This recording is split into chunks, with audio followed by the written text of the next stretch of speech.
And live na live po tayo. So, again po, no, huwag kayong makalimot na sumagot sa ating comment section anytime kung mag-participate po tayo sa discussion. And i-share po ang inyong thoughts or kung may questions po kayo para maitanong din natin. Yan, mukhang ready na rin si Dr. Nivera for our next module. No?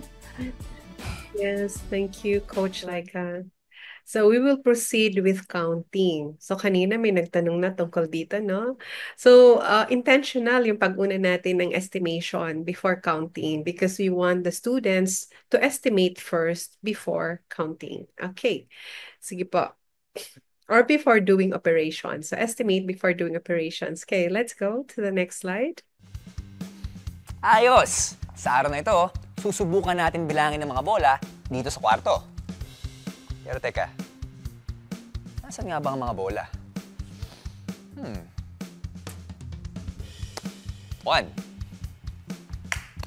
2 3 4 5 6 7 8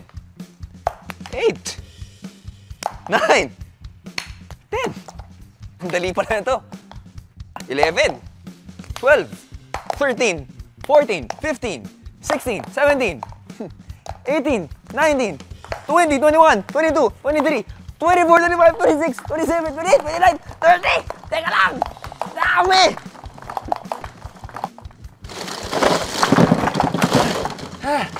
Pero paano kaya bibilangin ng ganito karaming bola?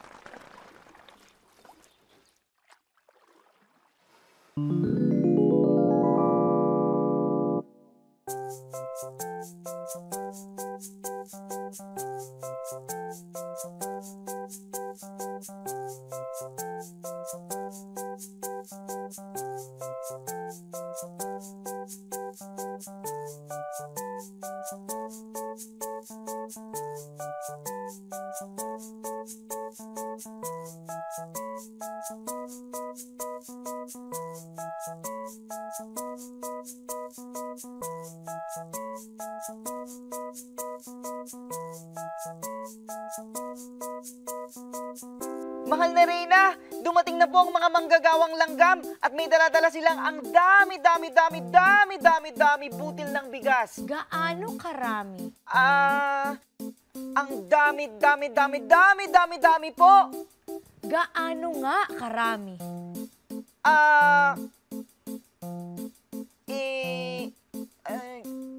Ano po?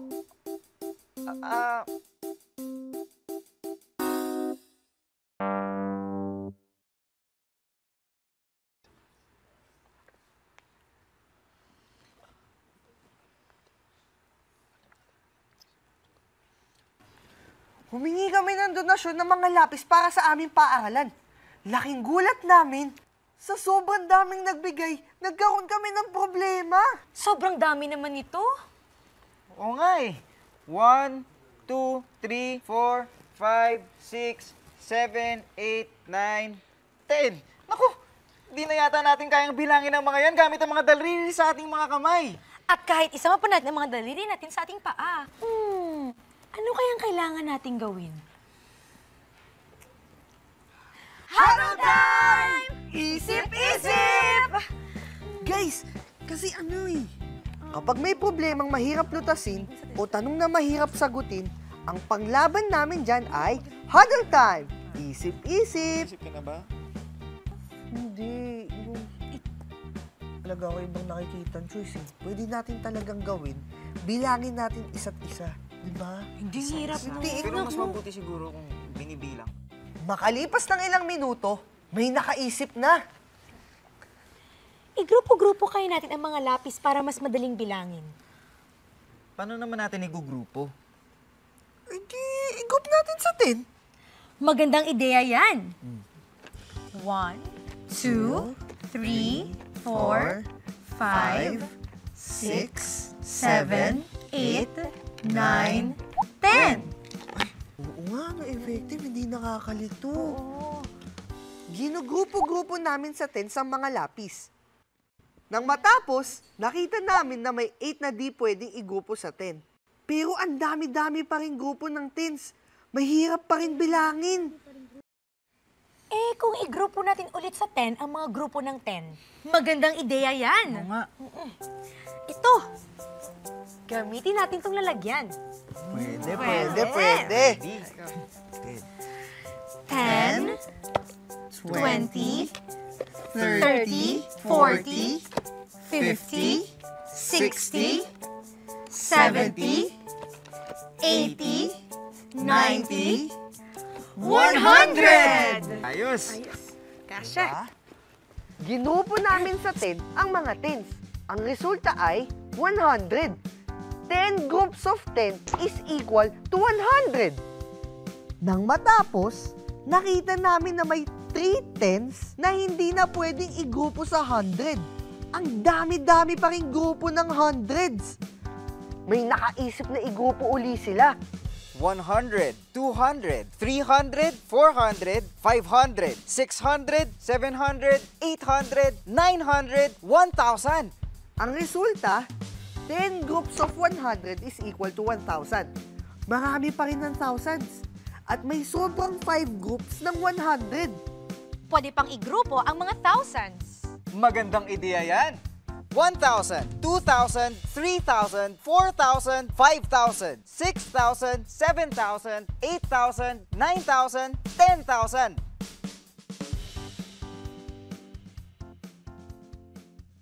Ten groups of 1,000 is equal to 10,000. Teka. May napapansin ba kayo sa mga lapis? Dalawang grupo lang ang 10,000. Masasabi na ba natin kung ilan lahat ng mga lapis na yan?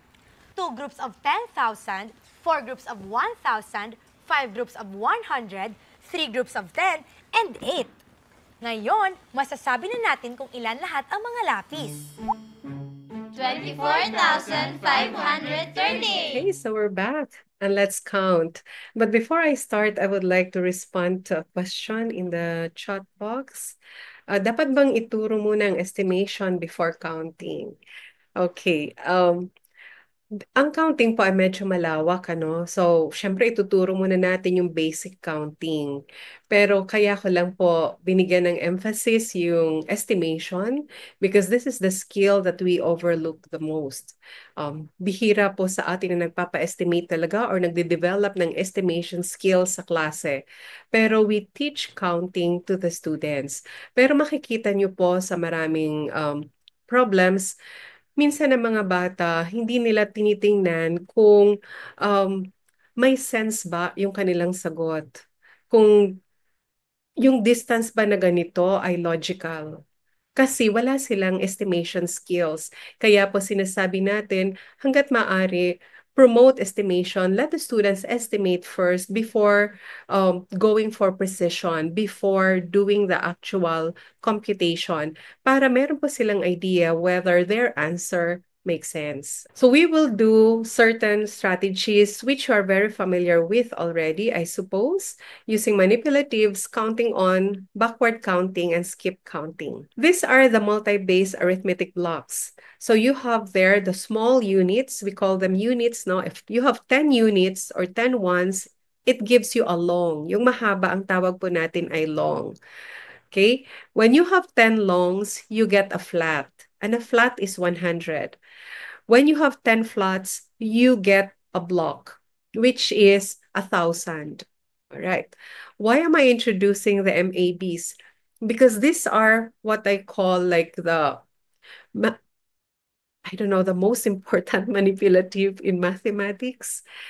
If there's one manipulative that your school should have, it should be this, because it is useful in teaching counting, whole numbers, decimals, place value, even volume, kahit nga, and measurement or mga sa geometry, and then kahit ratio and proportion, they're useful, fractions, and then even polynomials. addition, multiplication, addition, subtraction of polynomials, or representing algebraic expressions, or more of polynomials. So these are very useful. So nakikita ko pong napakaraming gamit talaga na multi-base arithmetic blocks. Pero nalulungkot ako when I browse through math textbooks in the field.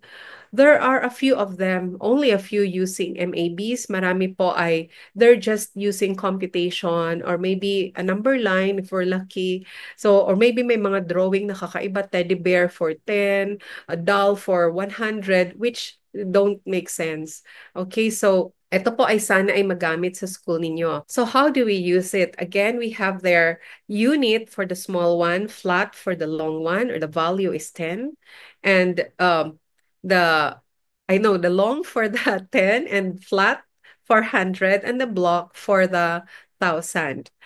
So, nandyan po yung conversion yan. 10 units is one long, 10 longs is one flat, 10 flats is one block. So, we call this MABs, or maybe you can call them MABI or basta MABs. So, for example, MINA. You have 20, the lifespan of a mina is around 20 years. So you can have 2 tens when you represent that as a number. But when you use the MABs or the MABs, please do it alongside the place value chart so that you have 2 tens and 0 ones. Okay, a carp has approximately 100-year lifespan. So 100s or 100, because ang ginamit po natin dito ay yung place value, kaya siya hundreds, ano? So, hundreds, tens, ones. But the value is 100. Okay, the American box turtle has a lifespan of 123, and that will be 100s, 2 tens, and 3 ones. Or yun po, or 123. Nagbibigay po tayo ng maraming activities sa mga bata sa ganito. So, dito po, they will write the number shown by the map in the place value and write the numeral. Kasi napansin ko po na hindi pala ito as widely used in the Philippines as I thought. Dahil tinitingnan ko po ang mga librong available ay karamihan po ay hindi gumagamit ng MABs. May ilan na gumagamit ng popsicle sticks. Maganda rin po yun. Pero mahirap po ang representation up to 1,000. Okay, so ano po kaya ang number 1? Can you write it in the chat box? So, ayun, ang number 1 daw ay 99, sabi ni Guy Caluis Albarracin. So, thank you so much. Oh, sabi rin ni Dandy, 99. Okay, how about yung number 2 po? Ano po kaya ang ating sagot dyan? Oh, eto si Eliza, mabilis. Okay, Eliza Diaz Panganiban, 99 for number 1. Number 2, 130. Number 3, 324. Tama po. At number 4 ay 603. Ayan. Ito po, write the number, then show the number using the MAB. Dito naman po ay reverse, no? We give you the number of tens and ones or hundreds, then you show the MAB, and then you will write the numeral. So, 4 tens and 3 ones. That means you will need 4 longs and 3 units, or 43. For number 3, or number 4, let's say 2 hundreds and 2 tens. So, you will have 2 flats and 2 longs. Tama po ba? How about number 5? Pwede niyo po bang sagutin yan? Ano po ang MABs na ating gagamitin para ipakita ang 6 hundreds, 1 tens, at 5 ones? Ayan, pero si Jellica, ang sagot niya sa number 5 ay 6 flats, 1 long, and 5 units. Tama po yun. Tama din po ang sagot ni Maria Melissa Acosta Materiano. Ayun. Tama po. Ay, shorts units po ang tawag natin sa kanila, no?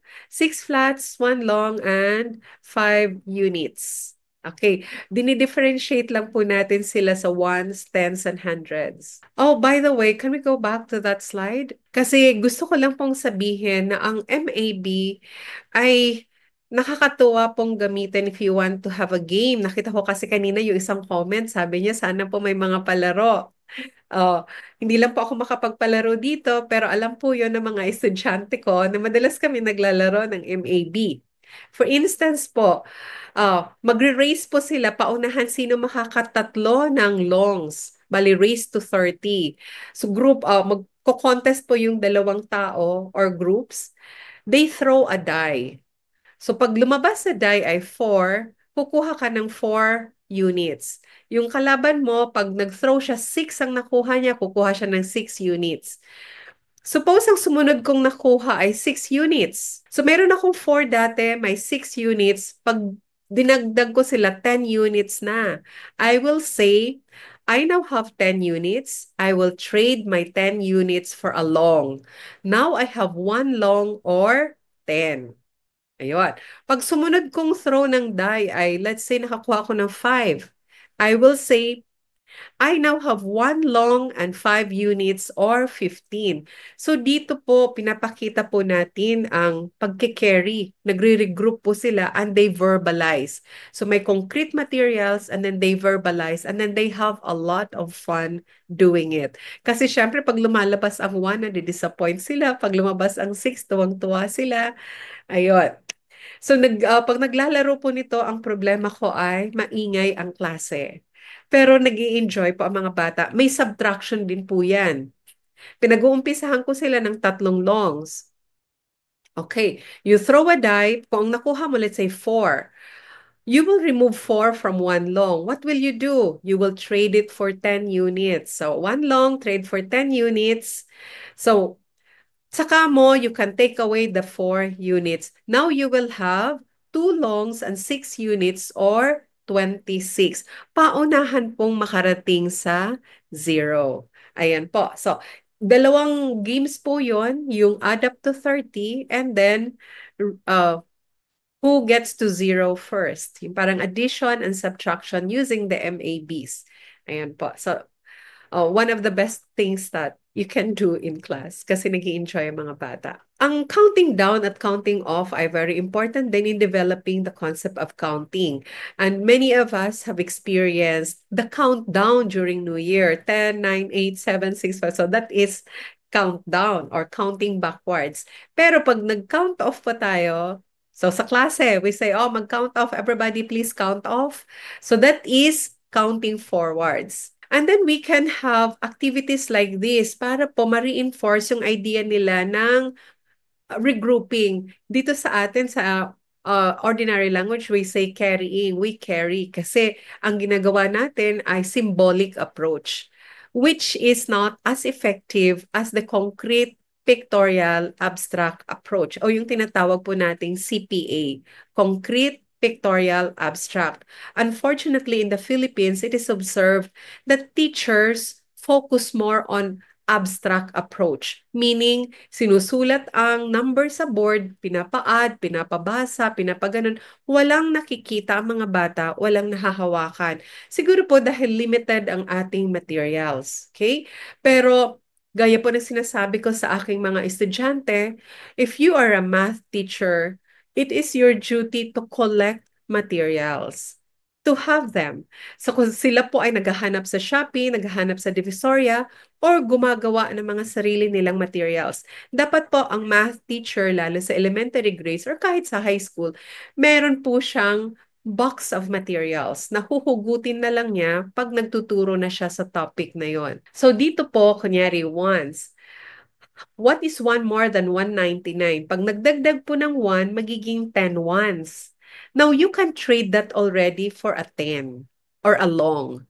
So, you will now remove the 10 ones, replace it with a long. Now, when you add the long to the current number of longs, which is 9, you will now have 10 longs. Question, can you replace that with a flat? Can you trade it with a flat? Yes. So then, 1 more than 199 will have 2 flats or 200s. Navi-visualize po ng bata at hindi lang po nila nakikita, nahahawakan pa po. So this is counting forwards. You can also have counting backwards. In fact, you can start with 200. 1 less than that, magpapabarya ka. So you will trade your 1 flat with 10 longs and 1 long with 10 ones. Kaya dito po makikita bakit 200 minus 1, magbaborrow ka, and then magbaborrow ka uli. Okay, madali pong on the teacher side na mag-compute in abstract way. Pero yung pag-intindi po ng bata, lalo yung beginning learners, mahirap. Kung ang sinasabi lang natin, mag-borrow kayo, mag-carry kayo, kailangan po ay nakikita nila, na-visualize kung anong nangyayari when we take away 1 or when we add 1. What is 10 more than 393? Again, dito tayo magdadagdag ng long sa tens, no? And I always emphasize that in using the MABs, it's good to have as well the place value chart. Yun, kailangan po natin yon. So, dapat si teacher ay creative, mapamaraan, no? Resourceful. Paano mo ito gagawin? Saan ba nakukuha ang mga MABs na yan? At po pwede ba itong pictures lang? Like yung mga nakagupit, pwede po. Pero may mga nabibili rin po nito. What is 100 more than 967? Dito na po tayo magdadagdag sa flats, no? We will add 1 flat. And since we already have 9 flats in 967, pag magdagdag pa tayo ng isang flat, what will happen? We can now trade for a block, yung malaki, which is 1,000. Ayan. Kaya magiging 1,067. Ayan po. So yung ganitong activities, counting forward, counting backward, will enhance the number sense of our students and their ability to count. Okay, so marami pong exercises na ganyan. Actually, recently, nalulungkot ako kasi talagang nagbabrowse kami. Inaaral namin ng mga libro dito sa Pilipinas. Ginagamit man ito para man ito sa DepEd or sa private school. At marami akong napapansin na textbooks na very wordy. Parang pulos text, text, text. O kaya lahat lang ay abstract ang approach.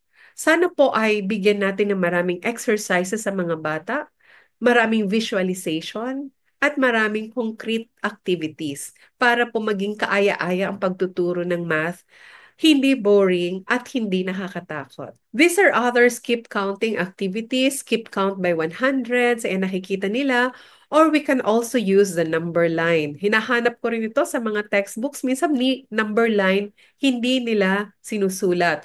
Our students need to have a good understanding of the number line. Kasi pagdating po nila ng algebra, they will be working a lot with number lines, lalo na pag nagkaroon ng negative numbers, pag nandun na sa Cartesian coordinate plane. So, kailangan po, elementary pa lang, exposed ng mga bata sa number line at napakadali po nitong gawin sa blackboard. Meron po ditong kanta, you have to sing it to the tune of Skip to My Lou. Hindi ko po siya kakantahin at baka ma-discover ako. Nako. Okay, so ito po ay po pwede nyo pong gawin sa klase if you want to train them in skip counting by tens, by 50s, or by 100s. Of course, you can also use this kung by 2s, by 3s, by 4s, by 5s. Sabi nga, iba-ibang katalinuhan ng ating mga estudyante. So some of them really enjoy singing. So we should give them that opportunity even in our math class. Isa na po siguro ito, I think we're sa 100 board chart. Ito po ay napaka-useful din. I enjoy it a lot. Pwede rin po kayong maglaro sa 100 board, no? Pwede nating sabihin sa mga bata, anong nakikita nyong pattern? Like, tingnan nyo ang dulo. 10, 20, 30, 40, 50, 60, 70. So it is keep counting by 10. Is that true in all other columns? 1, 11, 21, 31. So mayroong pattern nag-skip count siya by 10, but this one starting from 1, the next column starting from 2. When you skip count by 2, what happens? So you have 2, 4, 6, 8, 10. Meron kayong nilalaktawan na isang column. So 2, mapupunta ka sa 4, laktaw ka ng 3. 4, mapupunta sa 6, laktaw ka ng 5. When you skip count by 3s, how many columns do you skip? Okay. So, kung mag-skip count by 5, saang mga columns ka lang? In other words, there are many things that we can learn from the 100 board chart. For example, kung paakyat tayo, 95, 85, 75, 65, 55, what happens? We are counting backwards by 5. Okay, by 10 rather. 95, 85, 6, 75. So we're counting backwards by 10. So marami pong patterns ang nakikita sa 100 board chart. In fact, nagpapa-add din po ako dito, addition and subtraction using the 100 board. Let's say 17 plus 9. I ask the students, put your counter at 17. You add 9. Pag nag-add ng 1, saan papunta? To the right. Pag nag-add ng 10, saan papunta? You downwards. Pag nagsasubtract by 10, saan papunta? Upwards. Pag nagsasubtract by 1, saan papunta? Up to the left. Okay. So pag alam niyo po yung mga directions, naglalaro po kami para kaming nagbibingo. Ayun. Ayun, gumagamit sila doon ng stone, sabi ni Sheila. Oo. So nagkakapaglaro po kami dito tapos pwede rin pong mag-uunahan sila sino makakarating ng 100. You can use again the die. The die is very versatile. Or pag marami po dice pero kung pwede po namang 2 dice ang itatapon nila, i-add muna nila tapos that will tell them the number of steps that they will take. So yung unang makarating sa 100 wins the game. Pwede rin po mag-umpisa sa 100, pabalik naman kung subtraction. Ayan po. So marami pong po pwedeng gawin. Napakadali lang po nito. Ipiprint mo lang ito at ibibigay sa mga bata. And then pwede na po silang maglaro. Okay, so there are counting strategies beyond 1, 2, 3. Ito na po, wrap up lang po natin dahil maiksi lang po ang ating counting segment. Again, please use manipulatives. You may use MABs, you may use bundle sticks or popsicle sticks, or you may use yung parang egg trays, or you may use a grid. So iba-iba po pwede. Ang sana wag natin gagawin ay very abstract lang ang ating approach. And then, pwede i-enhance po natin ang skill ng mga bata by doing backward counting, counting forward, and skip counting. Finally, for this segment, don't forget the concrete pictorial abstract approach and use multi-base arithmetic blocks and place value chart together para po nakikita ng mga bata what is happening. Minsan, kung hindi ibibigay sa atin ng libro, tayo pong mga teachers ang gagawa ng paraan. Let's make our classroom one of a kind. Even if the others are not doing it, why don't you do it for your class? Kasi sa tingin ko, not only your students will enjoy, but also you will be happy. Na when you see them having fun and learning, parang nakakasarap po ng pakiramdam. Kaya siguro if we are here naman in this teaching enterprise, let's give it our best. So kung meron po tayong box sa bahay, ilagay po natin lahat ng naiipon nating mga manipulative materials for teaching. Para anytime magtuturo tayo ng particular topic, meron po tayong ready materials. Pinagtsatsagaan po ito and you can do it with love. Yung gagawin niyo po yung inyong mga manipulative materials for class and make them durable para magagamit niyo po for different classrooms and for different classes rather and for across several years. So I hope you will try counting activities in the coming days or particularly when school opens in June. Sana po ay isang masaya, creative, na teacher ang makikita ng mga bata. Ayan. So, thank you. And I will see you later for the final segment.